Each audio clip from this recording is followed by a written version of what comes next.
सभी को रक्षाबंधन के पावन पर्व की अनंत मंगलमय बधाई। समस्त देशवासियों को, प्रदेशवासियों को, भक्त परिकरों को अथर्व चैनल की ओर से और विश्व शांति सेवा धार्मिक एवं पारमार्थिक ट्रस्ट इंदौर की ओर से सबको अनंत अनंत बधाई।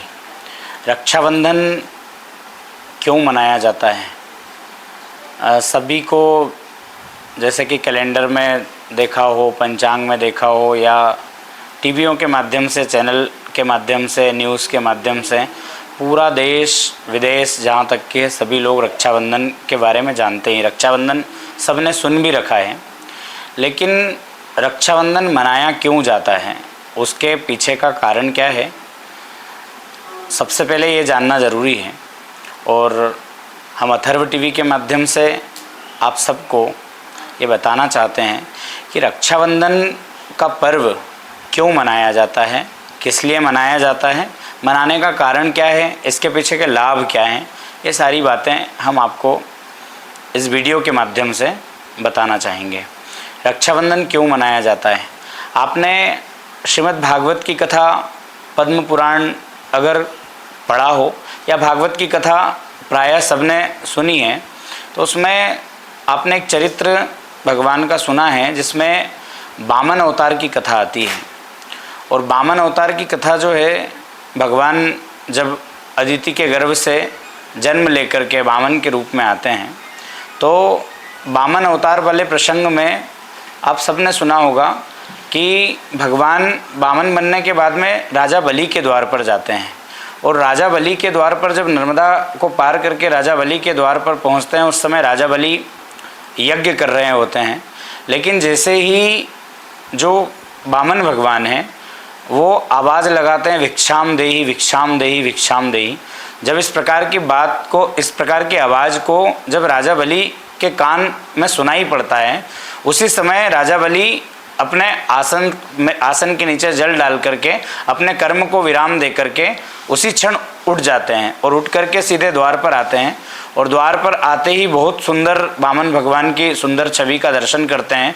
चूँकि ब्राह्मण का रूप रख करके वामन भगवान बलि के द्वार पर आते हैं, लेकिन बलि के द्वार पर जब वामन भगवान आते हैं तो यहाँ बलि स्वागत करते हैं, स्वागतम वो महाभाग है।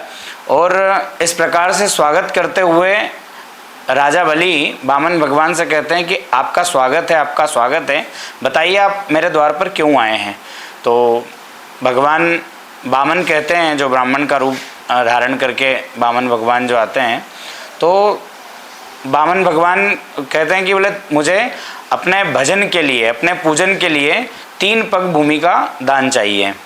राजा बलि के द्वार से कभी कोई आज तक खाली कभी गया नहीं था, क्योंकि राजा बलि बड़े तपस्वी राजा थे और दानी राजा थे, बहुत दान करते थे। आज भी हम राजा बलि को इसीलिए याद करते हैं क्योंकि राजा बलि का संपूर्ण जीवन भजन में, दान में, यज्ञ कर्म में, इन्हीं में बीता है।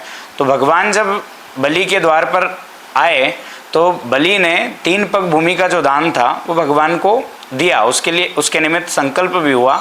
यहाँ पर शुक्राचार्य जी की भी कथा आती है, लेकिन हम उसको विस्तार नहीं देंगे, क्योंकि यहाँ रक्षाबंधन का विशेष जो महत्व है बस उसी की चर्चा हम करेंगे। तो रक्षाबंधन का विशेष महत्व यहीं से, यहाँ जब 3 पग भूमि का दान दिया, 3 पग भूमि का दान देने के बाद में एक पग में पूरा आकाश लोक, दूसरे पग में पूरा पाताल लोक, और तीसरा पग जो भगवान का बचा था वो राजा बलि ने अपने मस्तक पर ही धारण कराया। और जब ये तीसरे पग को भगवान ने बलि के मस्तक पर रखा, उस समय संपूर्ण त्रिलोकी को तो भगवान ने लिया, लेकिन त्रिलोकी लेने के बाद में राजा बलि को कहा कि आप कोई वरदान मांगिए। राजा बलि ने वरदान मांगा भगवान से कि मुझे आप ऐसा वरदान दीजिए जिससे मैं हमेशा अपनी आँखों के सामने आपका दर्शन करता रहूं। तो भगवान ने कहा, बोले तथास्तु। अब जब भगवान ने तथास्तु कह दिया तो नारायण को स्वयं यहाँ पर वामन के स्वरूप में जो आए थे नारायण, उनको राजा बलि के यहीं पर रुकना पड़ गया। और इसी बात की चिंता लक्ष्मी को थी। अब लक्ष्मी को जब ये बात पता चली कि नारायण राजा बलि के यहीं पर रुके हैं, तब नारद जी ने आकर के लक्ष्मी जी को ये बताया कि आपको एक उपाय करना चाहिए और जिसके कारण नारायण आपको पुनः वापस मिल जाएंगे। तो बोले एक काम करिए, बोले आप जाकर के यहाँ पर राजा बलि को रक्षा सूत्र बांधिए और एक भाई का संबंध जो है वो आप निभाइए। चूँकि नारद जी ने सभी कर्म में जितने भी, चाहे वो शिव जी हो, चाहे वो पार्वती जी हो, चाहे वो ब्रह्माणी हो, चाहे वो लक्ष्मी हो, सबको नारद जी कहीं ना कहीं संकेत दिया करते थे और वही संकेत नारद जी ने आज लक्ष्मी जी को दिया। लक्ष्मी जी को जब ये संकेत दिया कि आपको जाना चाहिए बलि के यहाँ पर और बलि को रक्षा सूत्र बांधना चाहिए, और रक्षा सूत्र जब आप बांधोगी तो निश्चित रूप से वो आपको दक्षिणा भी देगा और दक्षिणा के रूप में आप अपने पति को मांग लेना।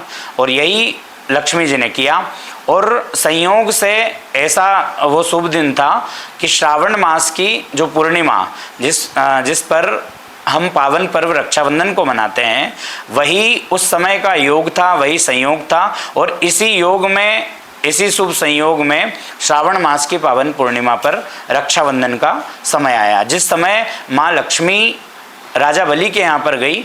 वो दिन था, वो समय था, श्रावण का महीना और पूर्णिमा की तिथि। और उस पूर्णिमा की तिथि को जब लक्ष्मी बलि के द्वार पर गई तो यहाँ पर बलि को रक्षा सूत्र बांधा है, जिसे हम आज के समय में राखी कहते हैं।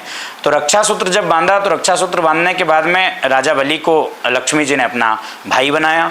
भाई जब बनाया, रक्षा सूत्र बांधने के बाद में राजा बलि को दक्षिणा की बारी आई। उस समय चूंकि लक्ष्मी जी रूप बदल करके गई थी, लेकिन जिस समय राखी बांधी और राखी बांधने के बाद में जब दक्षिणा का समय आया तो माँ ने अपना साक्षात स्वरूप दिखाया और लक्ष्मी का स्वरूप देख करके राजा बलि बड़े प्रसन्न हुए। दर्शन करके अपने जीवन को सौभाग्यशाली माना कि जिनकी बहन स्वयं माँ लक्ष्मी हो और नारायण जो स्वयं बलि के द्वार पर, बलि के यहाँ पर रुके थे, जब वो दक्षिणा की बारी आई तब उस समय दक्षिणा में लक्ष्मी जी ने कहा, बोले अगर आप भाई मुझे कुछ दक्षिणा अगर देना चाहते हो तो बोले मुझे अपने पति को ही वापस चाहिए। और वही ये दिन था, वही ये संयोग था जिस समय माँ लक्ष्मी को अपने नारायण पति के रूप में, जो नारायण दूर हो चुके थे, वो नारायण पुनः वापस मिले।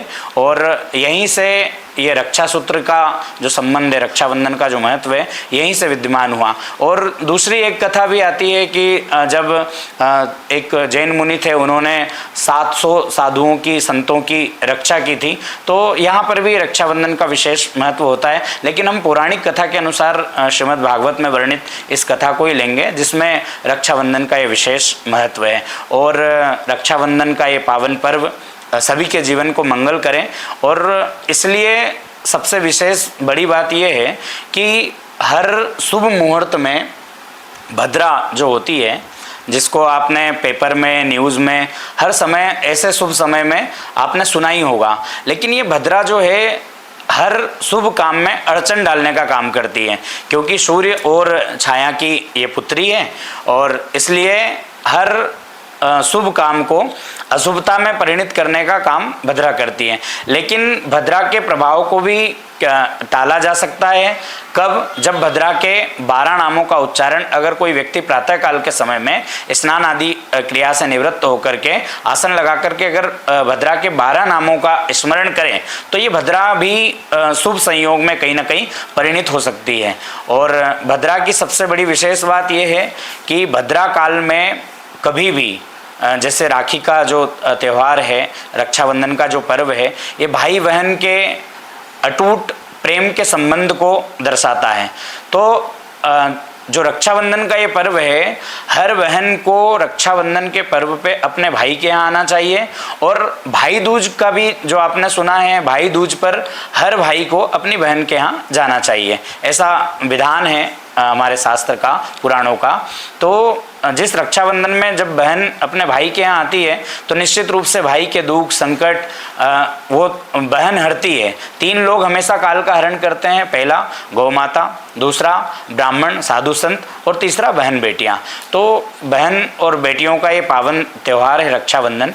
तो हर बहन जब अपने भाई के यहाँ आती है तो भाई अपनी बहन को रक्षा का संकल्प करके रक्षा सूत्र बंधवाता है और अपनी बहन की रक्षा का संकल्प लेता है। और ये रक्षा केवल एक अपनी बहन की नहीं, वास्तविक रूप से रक्षा तब होगी कि हम जिस देश में रहते हैं, यह भारत की भूमि ऋषियों की भूमि है, संतों की भूमि है। यहाँ पर सब देवताओं का प्रादुर्भाव हुआ है और यहाँ तक कि भगवान राम, भगवान श्री कृष्ण अपने प्रादुर्भाव के रूप में जन्म लेकर के भी समाज को कहीं ना कहीं शिक्षा देने के लिए आए हैं और असुरों का नाश करने के लिए आए हैं। लेकिन ये जो रक्षाबंधन का पर्व है, इस रक्षाबंधन के पर्व में हम सबको, पूरे राष्ट्र को, हमारे भारतवासियों को, युवाओं को ये संकल्प लेना चाहिए कि अपनी बहन की रक्षा करते हुए हम समस्त मातृशक्ति की रक्षा करने का एक संकल्प लें, हमारे देश की रक्षा करने का एक संकल्प लें। हम जहाँ रह रहे हैं वहाँ आसपास जो हमारी मातृशक्ति हैं उनकी रक्षा करने का संकल्प लें।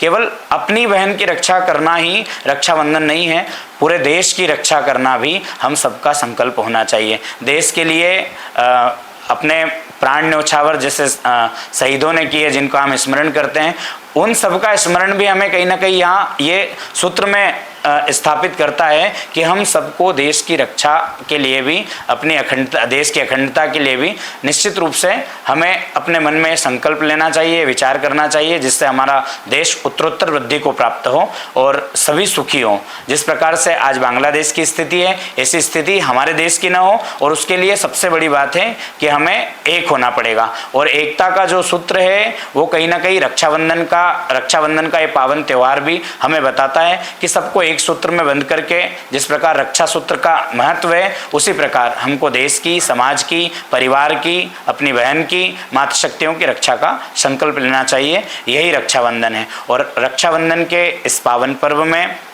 सभी, विशेष रूप से एक मंत्र है जिस मंत्र का उच्चारण सबको या तो 11 बार, 7 बार, 5 बार या बन सके तो 3 बार जरूर करना चाहिए। मंत्र है येन बद्धो बलि राजा दानवेंद्रो महाबल तेन त्वं प्रतिबध्नामि रक्षे माचल माचल है। ये मंत्र है। इस मंत्र का हर व्यक्ति को जाप करना चाहिए। और जब रक्षाबंधन का ये रक्षा सूत्र हम अपने हाथ में धारण करते हैं, उस समय इस मंत्र को 11 बार, 7 बार, 3 बार जरूर बोलना चाहिए। ये आप सबसे निवेदन है। इस मंत्र को आप याद भी कर सकते हैं, बहुत सरल मंत्र है। आपको एक बार पुनः मैं बोल करके बता देता हूँ, आप सब इसे याद भी कर सकते हैं। येन बद्धो बलि राजा दानवेंद्रो महाबल तेन त्वं प्रतिबध्नामि रक्षे माचल माचल है। ऐसा ये दिव्य मंत्र है, जिस मंत्र के साथ में अगर कोई रक्षाबंधन का ये पावन पर्व अगर संपन्न करता है तो निश्चित अपने बहन जो है भाई की जीवन की सुख समृद्धि की कामना करती है, वो निश्चित रूप से सफल होती है। बहन को, भाई को और जितने भी भारतवर्ष में रक्षाबंधन के इस पर्व को, त्यौहार को मनाने वाले हैं, सबको इस मंत्र का जरूर स्मरण करना चाहिए। इस मंत्र के आस्पतित लाभ हैं और निश्चित रूप से जब राखी का सूत्र, रक्षा का सूत्र जब हाथ में होता है, तब अगर इस मंत्र को बोला जाए तो पूरे वर्ष भर ये रक्षा सूत्र जो है ये निश्चित रूप से रक्षा करता है। अच्छा, दूसरी सबसे बड़ी विशेष बात कि रक्षाबंधन पर जब हम राखी बंधवाते हैं तो कई लोग इस राखी को फेंक भी देते हैं या कूड़े में भी चली जाती है कई बार। लेकिन आप सबसे, जो भी रक्षाबंधन का पर्व मनाते हैं, त्यौहार मनाते हैं, जब रक्षा सूत्र अपने हाथ में, कलाई में जब आता है तो उसको अगर हम छोड़ें तो कोई भी गौशाला जाकर के गौ माता के खूंटे से अगर आप अपने रक्षा सूत्र को बांध देते हैं तो जब तक वो रक्षा का सूत्र आपके हाथ में होता है तब तक बहन रक्षा करती है। और जब ये सूत्र रक्षा का गौ माता की गौशाला में उसके खूंटे पर बंधा जाता है तब हमारी रक्षा गौ माता करने लगती है। आप सबसे निवेदन कि आप सब इस बात को जरूर ध्यान रख करके स्वीकार करें और जो मंत्र आपको बताया है ये मंत्र का सभी उच्चारण जरूर करें। रक्षाबंधन का ये पावन पर्व सबके जीवन को मंगल करें, ऐसी सभी पूरे देशवासियों को, भारतवासियों को, मध्य प्रदेश वासियों को अथर्व टीवी परिवार की ओर से एवं विश्व शांति सेवा धार्मिक एवं परमार्थिक ट्रस्ट इंदौर की ओर से सभी को रक्षाबंधन के पावन पर्व की बहुत बहुत मंगलमय बधाई, हार्दिक शुभकामनाएं।